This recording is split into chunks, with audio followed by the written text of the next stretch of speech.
ओम नमस्तेभ्यः। ओम नमस्तेभ्यः। अहिंसा परमो धर्म की। आचार्य गुरुवर श्री कुंद कुंद भगवान की। आचार्य गुरुवर श्री ज्ञान सागर मुनि महाराज की। आचार्य भगवान श्री विद्यासागर जी महामुनि राज की। छोटी आवाज बढ़ाओ।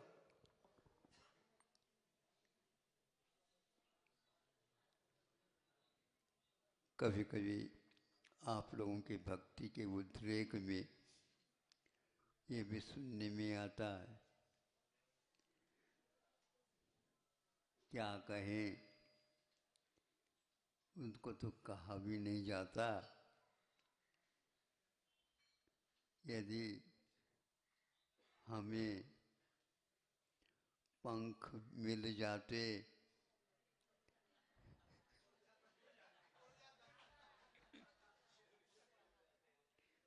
उड़ जाते, हमें ऐसा आशीर्वाद दो,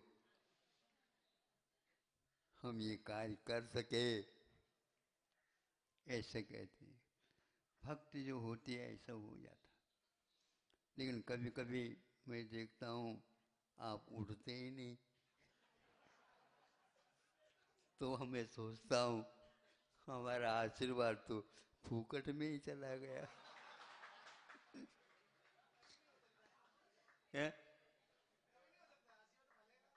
फलेगा, फल जाए तो बहुत अच्छा है।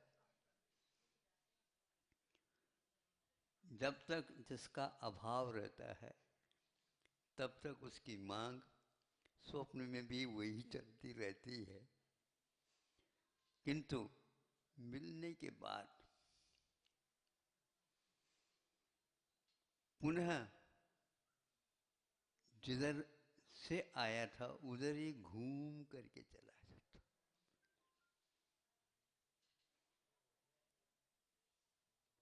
जैसे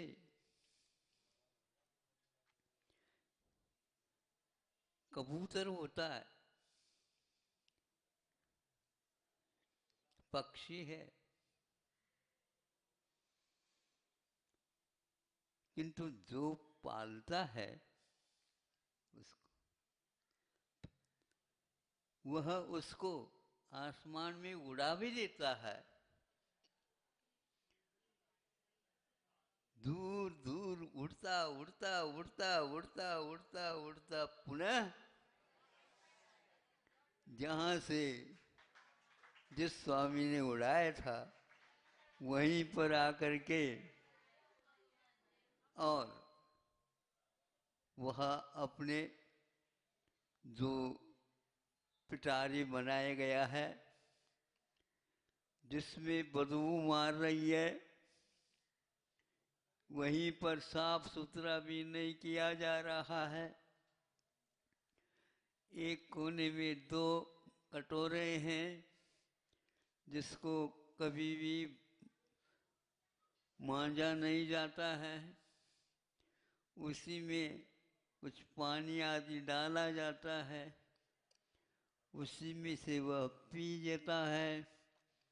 बाजरा मक्का ज्वार उसमें डाला जाता है, उसी को खाता है और गुटर गुटर कह करके वहीं पर विश्राम करता है। उसी बाजू में मालिक ने, स्वामी ने एक तोते को भी रख रखा है, जिस पिंजड़ा हमेशा झकझक झकझक करता रहता है और उसके भीतर साफ सुथरा रहता है। एक तरफ से दूध रखा है कटोरे में, एक तरफ से और रखा है, और खाने के लिए बादाम है, पिस्ता है, नहीं समझे अखरोट है, और प्रिय और उसके वस्तुएं रखी हैं, और बाहर से उसको चुटकी मारते मारते उसको मन बहलाता रहता है। और वह भी उसके उत्तर में कुछ करता रहता है। तो किंतु कबूतर जैसे उसको वह उड़ाता नहीं। क्यों नहीं उड़ाता? हाँ, तो अब वह सोचता है, उसको मंत्र मिला था किसी साधु से, कैसे पार हो जाए, सो जाए, सो जाए। तो वह सो गया एक बार पिंजड़े में। जब मालिक देखता, अरे भाई इसको क्या हुआ, इसका क्या हुआ, उठा देता है और पिंजड़े से यूं यूं करता है, यूं यूं करता है, वो देखता है, यूं यूं करता करता उड़ गया। ये क्या कर गया? और वह बहुत दूर दूर तक उड़ जाता है। न ही बादाम याद आता है उसको, न ही पिस्ता याद आता है, न अखरोट याद आता है। याद रह जाता है कबूतर भर। वह भी उसके पंख, महाराज हमें पंख मिल जाते, हम भी उड़ जाते। बहुत कठिन होता है। देव लोग सब जगह घूमते रहते हैं, लेकिन अकृत्रिम चैत्यालय आदि जाने वाले देव बहुत कम रहते हैं। परिवार सहित इंद्र भले ही चला जाता है समूह की यात्रा करने के लिए, लेकिन सभी देवों को जाना पड़ता है साथ। नहीं समझे? अर्घ्यम निरुपमामिति स्वाहा तो बोलो, आओ किराए रख रखे।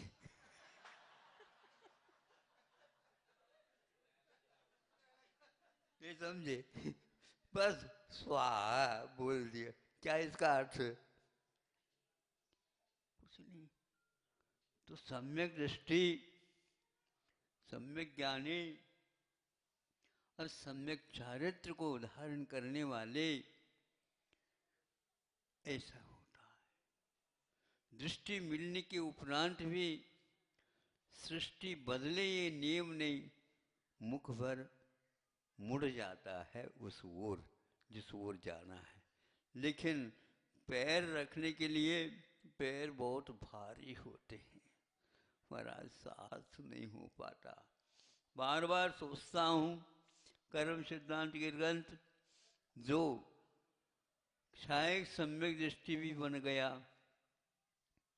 एक साथ, किंतु वह जीवन पर्यंत पूर्व कोटि आयु तक वैसा के वैसा ही रह गया। अंत में अंतर मुहूर्त के लिए क्या हुआ, मुनि बन गया? नहीं, देश व्रत धारण कर लिया। अब मैं सोचता हूँ, महाराज सम्य दर्शन मिल जाए, मिलने के उपरांत क्या करेगा बताओ? जीवन पर्यंत सम्य दर्शन की प्राप्ति के लिए लगे हुए भी हैं, और शायद सम्य दर्शन प्राप्त करने के उपरांत भी पूर्व कोटि तक कुछ नहीं लिया। अंतर मुहूर्त के लिए वहाँ एक प्रकार से इच्छा समदर्शन के बाद देश संयम, जिसको बोलते संयमा संयम के लिए करण करके, सुन रहे हो? करण करने का अर्थ क्या होता है? विशेष भाव करना पड़ता है। साहिक समदर्शन उत्पन्न होने के उपरांत भी करण करते हैं और वह देश संयम को धारण कर लेते हैं। सर्वार सिद्धि तक जाते हुए, नहीं सर्वार सिद्धि नहीं, नीचे ये रहते हैं, लेकिन वह भी एक प्रकार से करना आवश्यक होता है। चारित्र सम्यक दृष्टि ले ही ले सकता है, लेकिन भीतर से ऐसे अर्गला जंजीर से बंधा हुआ रहता है। सर्वघाती प्रकृति है, शायद सम्यक दृष्टि उसको मिटा नहीं सकता, और फिर बाद में वह संयमी बनता है तो ही ऊपर जा सकता है, नहीं तो उससे आगे ऊपर नहीं जा सकता। 16 स्वर्ग के ऊपर देश संयमी नहीं जा सकता, क्योंकि वह अर्गला है। किसी भी प्रकार से वह पंख को खरीद नहीं सकता। देखने में आता है, लेकिन वह पैसा खर्च करके उतने वह चीज खरीदे, बहुत कष्ट होता है। जितना वह मोह के साथ उसको स्वीकारता है, उसका त्याग वह इतनी जल्दी आसानी से हो नहीं सकता। महाराज, जो कमाता है पसीना बहाता उसी को मालूम है। मालूम तो है, आपको क्या मालूम? हमें कुछ भी मालूम नहीं है। जो आप मालूम वाले हैं बैठ जाते हैं, तो मैं मुखड़ा देख करके सब समझ लेता।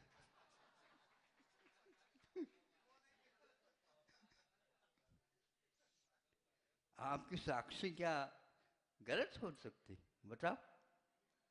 कोर्ट वगैरह में भी साक्षी गवाह मांगते हैं ना, तो हम यही कहता हूँ, हमारे लिए सारे सारे साक्षी हैं। साक्षी का अर्थ होता है प्रत्यक्ष देखने में आ रहे हैं। आप स्वयं को नहीं देख सकेंगे इतना, आपकी वेदना को केवली भगवान भी पूर्ण कह नहीं पाए, इतनी आप वेदना सहन करते हो, संदेह नहीं। तो इसी प्रकार घर जिसको बसाते हैं, तो फिर उसको उजाड़ देना तो संभव नहीं होता, बहुत कष्ट होता है। मुंह को तोड़ना आसान नहीं होता, ध्यान रखो।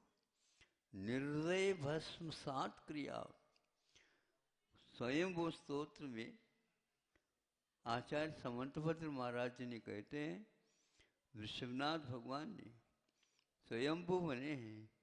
कैसे बने हैं?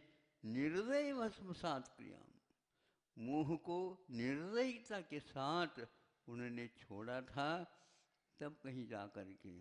हाँ हाँ, बार बार बार बार करने वाले एक बार करके देख लो, बार बार करने की कोई आवश्यकता नहीं है। इसलिए वह तोता एक प्रकार से समझदार होता है, स्वच्छंद आसमान में उड़ना चाहता है, जहाँ जाना वहाँ पर जाता है, लेकिन सर्वत्र नहीं जाता, ध्यान रखो। जो अपार जल समुद्र है उसके ऊपर उसकी उड़ान नहीं होती, क्योंकि भूल करके उधर चला जाए लौटना कठिन हो जाता है, क्योंकि पंख में क्षमता सीमित है। वहाँ से वह उड़ता तो गया, लेकिन लौटने में उसको दिक्कत होगी, तो वह अपने आप ही नीचे गिर जाता, पंख भर आते हैं। आप लोगों की दशा भी ऐसा ही है कि इकट्ठा करते करते क्षमता पूर्ण समाप्त हो जाती है, न उसको पूर्ण भोग सकता है और न ही उसका त्याग कर सकता है। ये त्याग राग के कारण नहीं कर पाता है। आचार्यों ने कहा, राग करने की क्षमता भी आपके पास है, तो उस राग को त्यागने की भी क्षमता आपके पास है। कबूतर की तरह नहीं, किंतु तोतों की तरह हमारा जीवन बन जाए, यही एकमात्र आचार्यों ने हम लोगों के ऊपर बड़े उपकार के साथ ये भाव दिए हैं।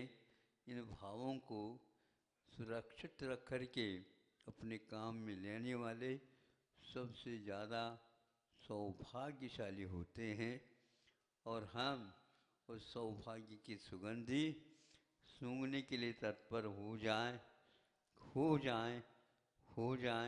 किंतु होना बहुत कठिन है। ये भी विश्वास रखें, जो हुए हैं उनकी प्रशंसा, उनकी स्तुति, उनकी स्मृति आप बार बार याद करें, ये भी कम नहीं, ये भी कम नहीं। राग को तो आप याद नहीं भी करते हैं, याद हो आता है, लेकिन ऐसे व्यक्ति भी होते हैं जो पहले के लोग, नहीं होता है कोई बात नहीं, लेकिन जो कर जाते हैं उनका गुणगान हमेशा हमेशा करके अपने को थोड़ी सी कमाई कर लेते हैं।